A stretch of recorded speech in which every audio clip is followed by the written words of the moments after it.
What's going on, guys? Welcome to another episode of View for Bleach: 1,000 Year Blood War. This is, I think, it's episode like 45 technically. Yeah. But yeah, with me as always, I have Blue Spade. Okay, okay. Just Yeah. So as I should point out too, I guess this is the episode where we see I guess maybe like one of the major changes that are being made in the anime version of Thousand Year Blood War. I Um, wouldn't say it, changes. It's just maybe just adding to well, the whole thing, but yeah. Well, I mean, it's still a change. I mean, because it doesn't happen in the manga. okay, okay. So, okay, so we're looking at this because we've read the manga. We already know the whole Well, storyline. I But this, haven't read the manga. I've just seen the original uh, anime series, and I've like read some of the manga, but yeah, I didn't read all. Obviously, I didn't read Thousand Year Blood War, so I have no okay. idea like what happens at this point. I mean, overall, visually, it's terrific. I mean, the production Yeah, going into that episode is like the best they've ever done. It's just the way. Okay, I mean, I can understand people absolutely love the heck out of this and praise Orihime's representation in this episode in particular because she's never had like a major um major spotlight moment in her entire run in the manga or anything like that. Like this gave mhm. her like one of the best moments in her character's history.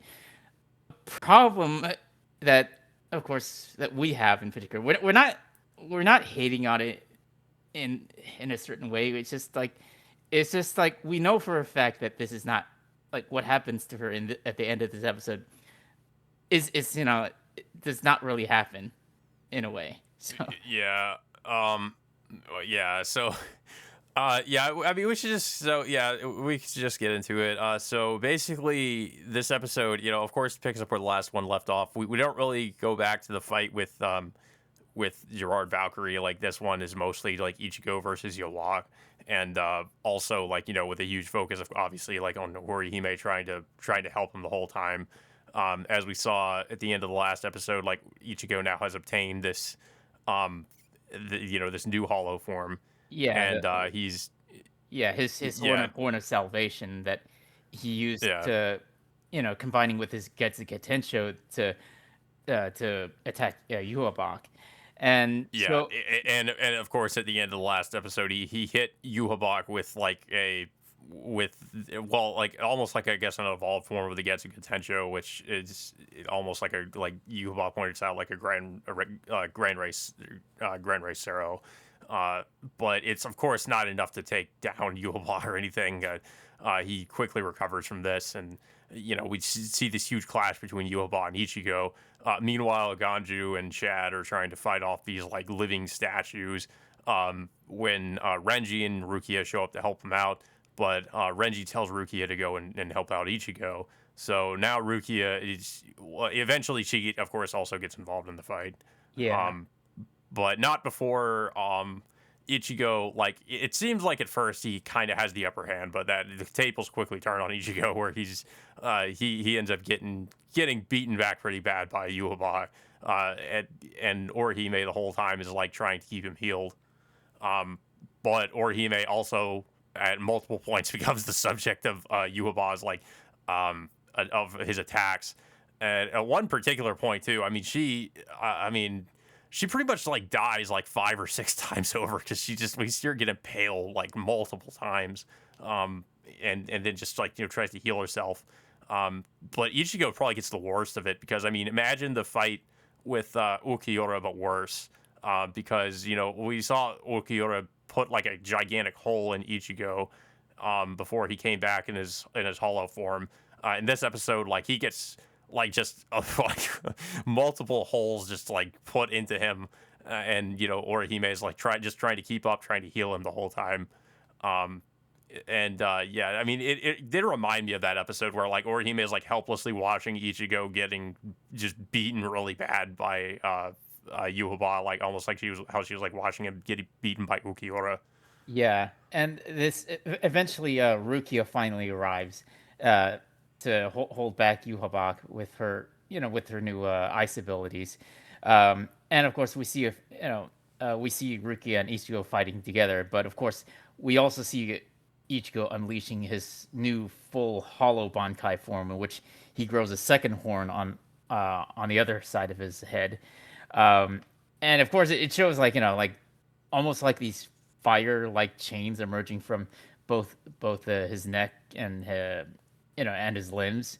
Uh, and of course he even with this upgraded ability, he's able to injure Yuhabak alongside what was it, um, Rukia activating her own Bankai as well to hold him down, and he unleashes like one of his most powerful Getsuga Tenshos in the series by far. It just like it. Also, his sword looks different Oh too. yeah, it's just like it's just like a giant. Zangetsu is completely different. Yeah, like a giant Buster Sword like cleaver of swords. Yeah. And of course his Getsuga Tensho just like it creates like some kind of crescent moon just right above the tower. It literally causes an eclipse, like when he goes into his Bankai form. Yeah, and and of course this injures Yuhabak to some extent before he's able to come back from it. He impales Rukia, and he also impales Ichigo at the exact same time. And this I also want to point out too, like some of the sequences, like when a lot of the scenes where because there are also scenes where we just see Orihime like helplessly watching Ichigo getting beaten and. When I first saw like some of this, some people posting this on social media, like what she, I didn't even know that was her. Like, because there are scenes where I guess she looks really just really beat up and it didn't even look like her face in some scenes, like she just looks so disheveled. I didn't even realize that was actually her. So I was just like wondering, I really wanted to know the context of what was going on in some of these scenes because it looked so like it someone even compared it to the eclipse scene in Berserk where Guts is like looking like almost like looking on helplessly while his friends are getting killed. yeah. Like it kind of looked like that. Yeah, I mean that was like one of the highlights with many of the Orihime scenes. Just her, just Well, literally just also I like how they kind of go into her. I guess you say inferiority complex in a way where she feels like she's not as powerful as her friends, and she feels like she's not being like she's not really enough of a help to them. Um, and even Yuhaba points out that like he feels that Orihime is like holding him back from his, or I guess his true power, his true potential, or something. yeah. Yeah, so with both Ichigo and Rukia pretty much both impaled, she like Orihime just really just takes this as, I guess in a way, a last push, last ditch attempt to go up against Yuhavak, and she just unleashes all of her energy to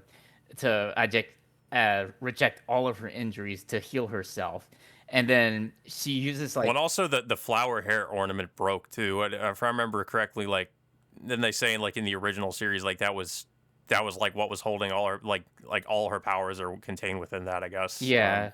So she like unleashes like a giant powerful blast or like some kind of force field against you, Habak, and it's so powerful to the point where it looks like it obliterates both Yuhabak and herself. Yeah. Well, also we forgot to mention like during while this is happening too that there is another fight we see, which is the fight with Hochwald and Uryu. Um, and as we saw, Hochwald was like has taken on part of the Almighty from Yuhaba. Um, but it seems like a pretty one-sided fight because Uryu is also being beaten by Hochwald.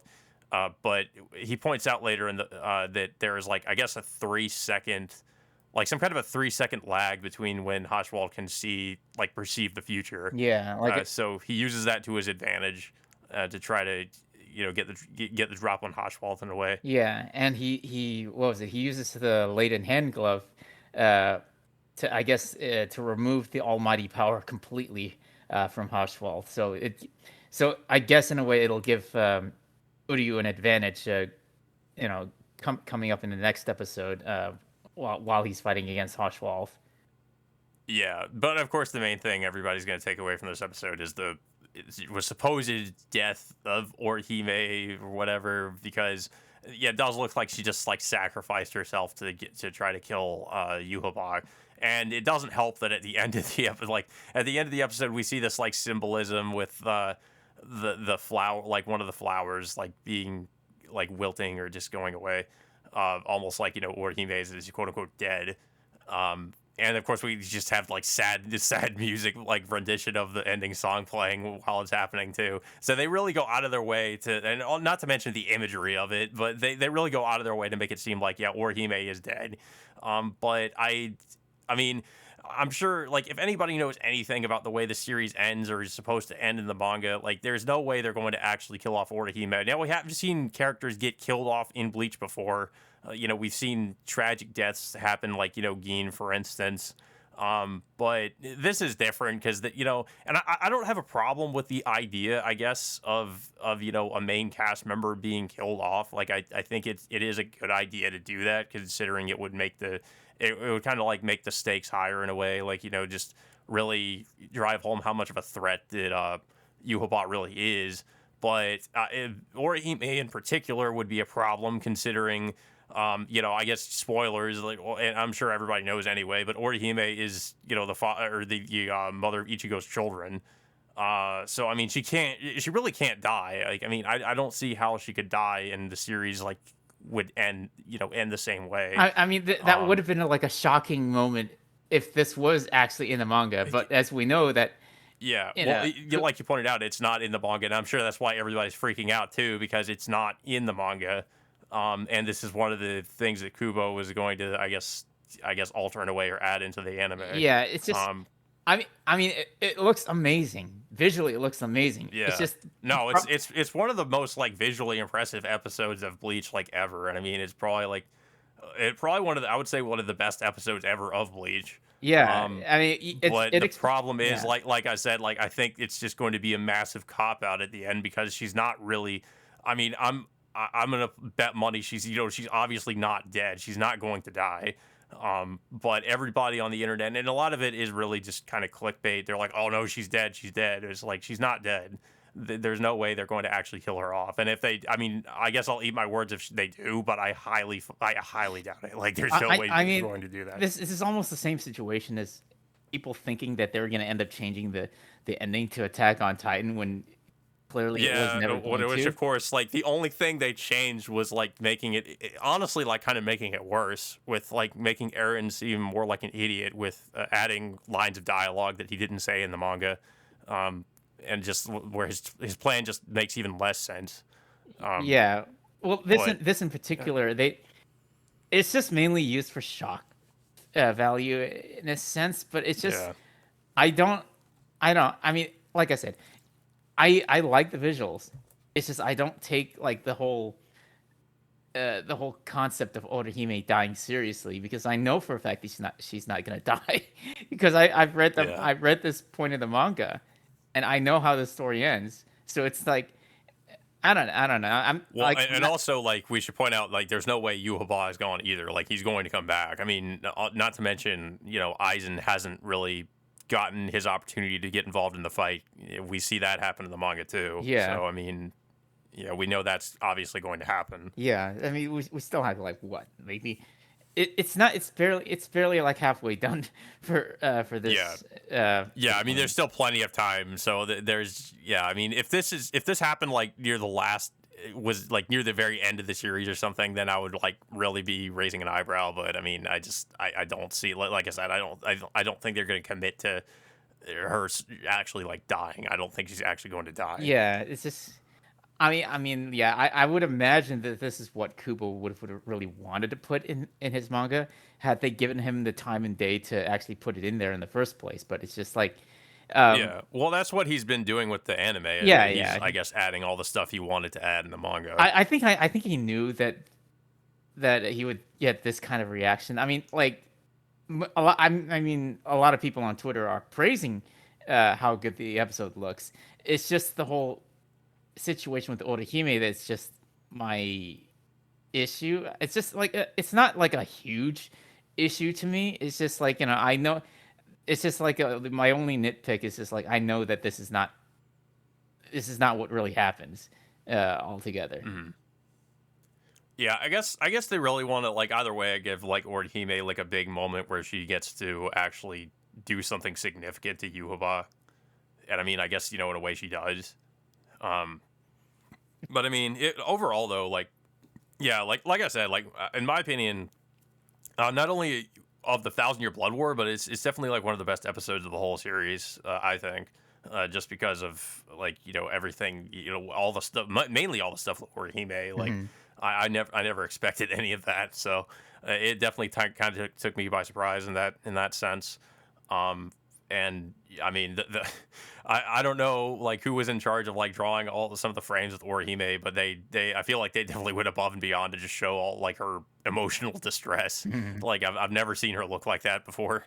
So I mean, yeah, just props to whoever did that. But yeah, overall, like just I would say like a phenomenal episode. Aside from the fact, like I pointed out, like there's no way she's dead. Although they do seem to really try to sell that she died. I don't buy it. But yeah, I guess we'll see what happens. But yeah, I don't have much else to say about the episode, though. I don't know if you have anything else to say about it. Yeah, I mean, I did enjoy this episode.